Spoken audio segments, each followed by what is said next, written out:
Bonjour Thierry Philippe, est-ce que vous pourriez nous expliquer ce qu'est l'Institut Curie aujourd'hui?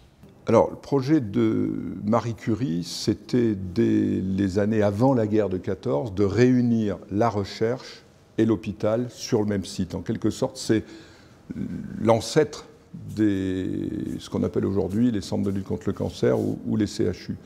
Notre ambition dans ce projet MC21, ça veut dire Marie Curie dans le 21e siècle, c'est de faire ce qui a toujours été le cas ici, c'est-à-dire d'anticiper les évolutions. Donc on cherche quelle va être l'évolution de la cancérologie dans le 21e siècle. Et en fait, il y a 14 chapitres, je ne vais pas évidemment en détailler, il y a un projet médical, un projet scientifique, un projet médico-scientifique, mais en fait, il suffit de détailler une chose, c'est qu'on a un hôpital, un ensemble hospitalier, je l'ai dit, sur 3 sites, il y a des spécificités quand on soigne des malades, il faut les respecter. On a un centre de recherche qui fait de la recherche fondamentale et de transfert, mais de la recherche fondamentale.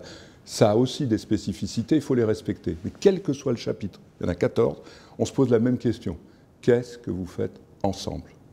Que ce soit de la médecine, de la science, du médico-scientifique, de la gestion, de la construction, qu'est-ce que vous faites ensemble? C'est ça le projet MC21. Et là-dedans, on a essayé de comprendre comment on pouvait faire des choses ensemble.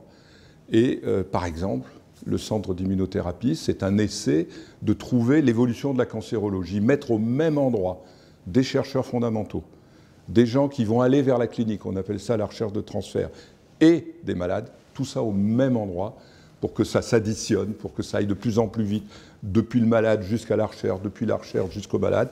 C'est ça qu'on essaye de faire. Quelle est l'importance des dons pour l'Institut Curie? Fondamentale. Parce que Curie, aujourd'hui, investit sur les 5 ans qui viennent 153 millions d'euros.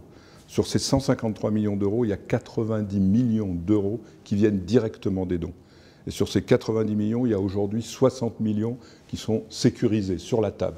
Donc sans les dons, on mettrait 15 ans à faire ce qu'on va faire en 5 ans. Ça, c'est pour l'investissement qui est extrêmement important dans le projet MC21.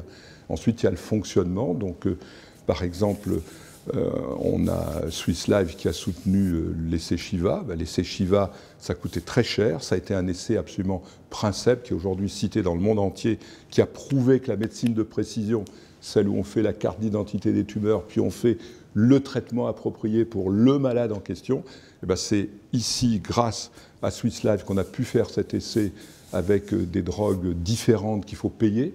Donc ça a été payé grâce aux dons.